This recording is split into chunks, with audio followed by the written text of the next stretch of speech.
कल रात तक खबर मिली 35 करोड़ लोग स्नान कर चुके हैं। 35 करोड़ लोग। उन्होंने दुख भी प्रकट किया, जो लोग एक हादसा हुआ उसकी भी जांच चल रही है और उस जांच में भी षड्यंत्र की बू आ रही है।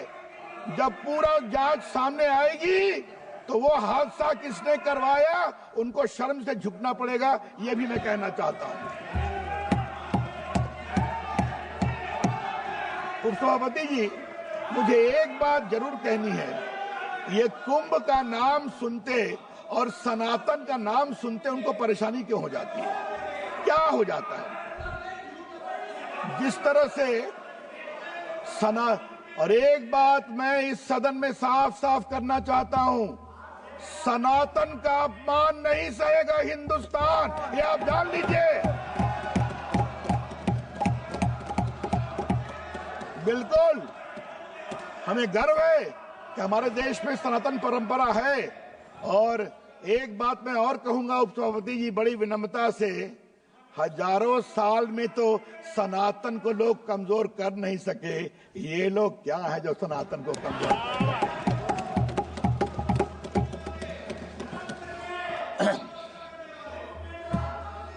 उपसभापति जी, नई ऊर्जा की बात की है। माननीय राष्ट्रपति जी ने देश में बदलाव का भी संकेत दिया है। बदलाव कैसे होता है? कुछ लोग बदलाव की बात करते हैं और कुछ लोग बदलाव की बात नहीं करते, बदलाव को करके दिखाते हैं। ये अंतर है। उधर से कहा गया था ना, गरीबी हटाओ, बहुत बड़ा नारा चला था। क्या हुआ? और यहां पर अगर मोदी जी ने कहा कि मेरी सरकार गरीबों के लिए जिएगी, किसानों के लिए जिएगी, तो करके दिखाया। और राष्ट्रपति जी ने अपने अभिभाषण में उसकी चर्चा की है। 80 करोड़ लोगों को खाना मिल रहा है कि नहीं? कितने वर्षों से मिल रहा है? सैकड़ों की संख्या में शौचालय बने हैं कि नहीं? किसानों के अकाउंट में 41,000 करोड़ रुपया 11 करोड़ किसानों के अकाउंट में जाता है या नहीं जाता है? जाता है। आज गांव की सड़कें बनी हैं या नहीं बनी हैं? बनी है।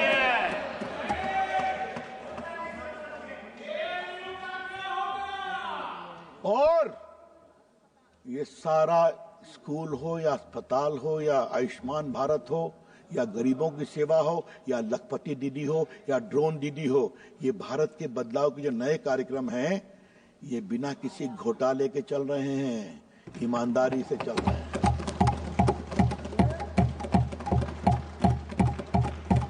जब 14 में मोदी जी की सरकार आई थी, पहली बार, जिसका जिक्र माननीय राष्ट्रपति जी ने किया है, तो उस समय क्या था उपसभापति जी?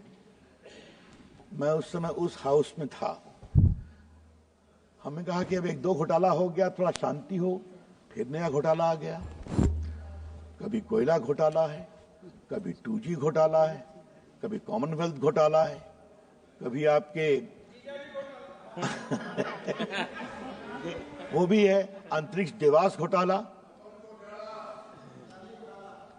उपसभापति जी, हम लोग पंच तत्व से ये शरीर पंच तत्व से बनता है ना। तो बाद में मालूम हुआ कि उनकी सरकार को यह बताया गया था कि पंच तत्व का सिद्धांत तब तक सफल नहीं होगा जब तक 5 तत्व में घोटाला नहीं करोगे। अब आप देख लीजिए, जमीन का घोटाला करके दिखाया, आकाश का घोटाला हेलीकॉप्टर घोटाला करके दिखाया, वायु का 2G घोटाला करके दिखाया, जल में सबमरीन घोटाला करके दिखाया, और ये सब नहीं छोड़े तो पाताल भी चले गए, कोयला घोटाला कर दिया। क्या बोलेंगे ये लोग? और आज जो स्थिति आ रही है, मोदी जी की सरकार ईमानदारी से काम करती है, ईमानदारी से काम करती है। और मैं उनको आज उनके खींच को मैं समझता हूं। राजीव गांधी का एक वक्तव्य था ना कि मैं दिल्ली से 1 रुपया भेजता हूं, जमीन पर 15 पैसा पहुंचता है। मोदी जी की सरकार में 100 रुपया भेजते हैं तो गांव में 100 रुपया पहुंचता है। ये अंतर है डिजिटल तरीके से।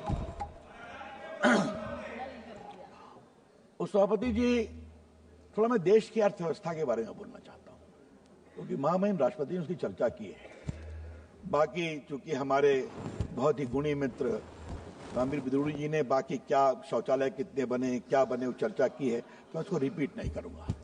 लेकिन अर्थव्यवस्था पर कुछ बोलना जरूरी है। याद करिए कांग्रेस वालों, 2014 में भारत की अर्थव्यवस्था थी फ्रेजाइल 5, मतलब इतनी कमजोर 5 कि कब गिर जाए पता नहीं। और आज मैं अपना एक व्यक्तिगत अनुभव इस हाउस में बताना चाहता हूं। मैं 13 में सभापति जी न्यूयॉर्क गया था एक सेमिनार को एड्रेस करने के लिए। उस समय मैं विपक्ष में उपनेता था राज्यसभा में। तो मालूम हुआ कि मैं आया हूं, मैं एक निजी यात्रा पर था। तो जितने भारत में पूंजी निवेशक हैं, हम आपसे मिलना चाहते हैं। हमारा पैसा सेफ है कि नहीं सेफ है? क्या अब हिंदुस्तान की अर्थव्यवस्था डूबने जा रही है? सभापति जी, हम उनकी तरह नहीं हैं कि विदेश में जाके भारत की आलोचना करें। हमने एक ही बात कहा कि नहीं, भारत ठीक होगा। उन्होंने कहा कि क्या आपकी सरकार आ रही है? हमने कहा जरूर आ रही है, और भारत की अर्थव्यवस्था मजबूत करेगी। और आज वो फ्रेजाइल 5 से भारत की इकोनॉमी टॉप 5 पहुंच गई है। और सभापति जी, मैं इसमें क्या वर्ल्ड बैंक, क्या इन्वेस्टर्स, इन सबों ने भारत की अर्थव्यवस्था की भूरी भूरी प्रशंसा की है। मुझे मालूम है उनको पछता नहीं है, इसलिए उनकी परेशानी मैं समझता हूं। लेकिन अगर आपको 5वां से परेशानी है तो हम तीसरा भी करके दिखाने वाले हैं। आप देखिए, भारत की अर्थव्यवस्था दुनिया की तीसरी इकोनॉमी बन के दिखाएगी। इसलिए सर पूंजी निवेश कैसे होता है, यह बहुत बेसिक बात समझने की जरूरत है। आपके यहां सरकार कैसी है, सरकार स्टेबल है कि नहीं, पॉलिसी स्टेबल है या नहीं, निर्णय ईमानदारी से होते हैं या नहीं, ये सब बातें देखनी पड़ती है। और जब ये होता है तो जनता विश्वास करती है, क्योंकि भारत की उद्यमशीलता पर। आज देखिए, माननीय राष्ट्रपति जी ने भारत के डिजिटल बदलाव की चर्चा की है। क्या है डिजिटल बदलाव? ये digital India, make in India, startup India, stand up India, ये सब जो कार्यक्रम शुरू किए गए, आज वो आधार का कितना विरोध किया था इन लोगों ने। आज आधार के माध्यम से जो डिजिटल बायोमेट्रिक्स है वो सीधा आपके अकाउंट में पहुंच रहा है। 135 करोड़ आधार कार्ड है sir. Madam, 120 crore mobile phone है, जिसमें 95 करोड़ स्मार्टफोन है, सब में इंटरनेट है। आज गांव-गांव में लोग मोबाइल का उपयोग करते हैं और गूगलिंग करते हैं और सर्फिंग करते हैं। ये देश का बदलाव हुआ है।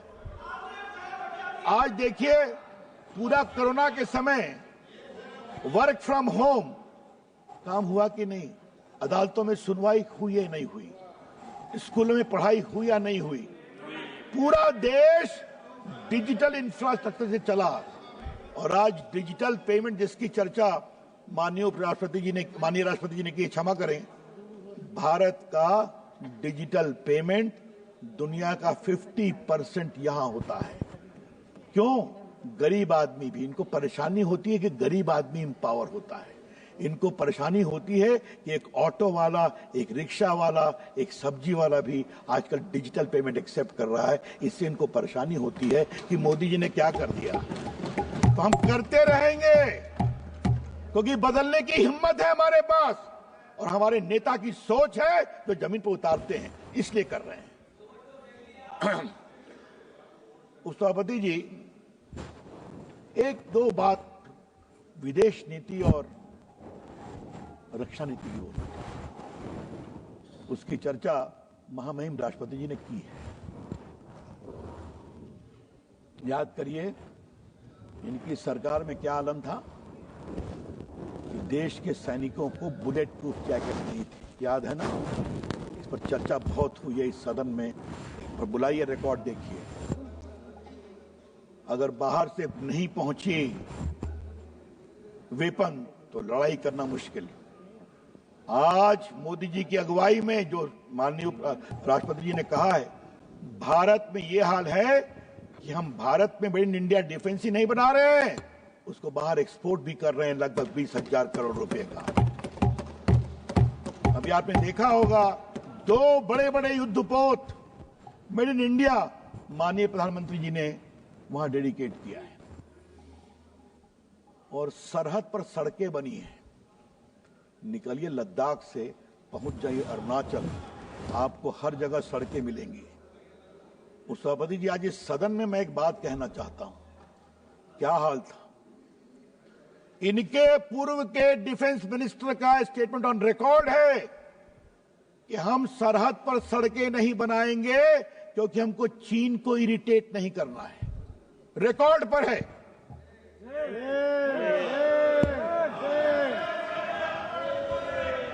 अब देखिए, बस अच्छा बैठिए बैठिए, मैंने नाम नहीं लिया, मैं रिकॉर्ड पर रख दूंगा अगर कहेंगे। बैठिए अब आप, चलिए। उस सभापति जी, एक बार गडकरी जी अध्यक्ष थे हमारी पार्टी के, उन्होंने कश्मीर के स्थिति का अध्ययन करने के लिए एक कमेटी बनाई थी, राजनाथ जी अध्यक्ष थे, मैं उसका सचिव था। हम लोग लद्दाख गए थे, वहां पर बताया गया, madam I am not yielding, madam I am not yielding, madam मैं यील्ड नहीं कर रहा हूं मैडम।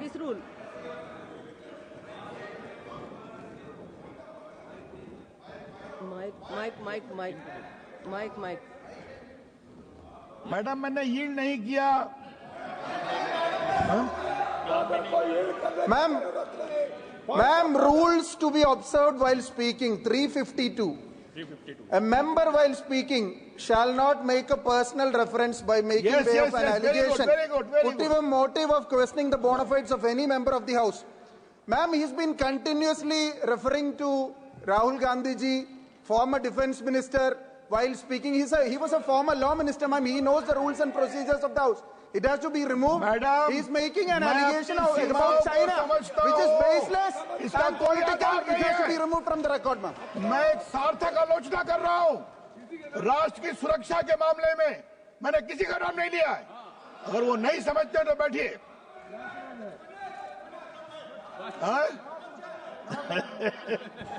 उस सभापति जी, तो हम लोग गए थे लद्दाख, तो वहां मालूम हुआ कि वहां पर मुखिया लोगों ने कहा कि हमारी ग्रामीण सड़कें नहीं बनती हैं। क्यों नहीं बनती हैं?